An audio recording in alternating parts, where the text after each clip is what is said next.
বড়াই গ্রামে অজ্ঞাত বয়স্ক ব্যক্তির মরদেহ উদ্ধার এলাকায় চাঞ্চল্য মোহাম্মদ রনি আহমেদের প্রতিবেদনে থাকছে বিস্তারিত।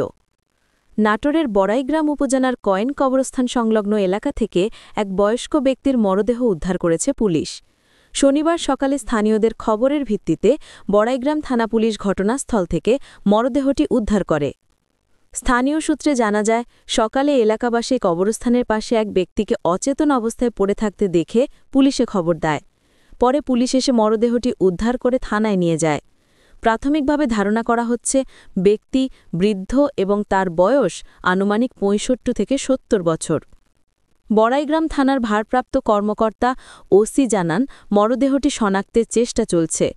প্রাথমিকভাবে মৃত্যুর কারণ নিশ্চিত হওয়া যায়নি।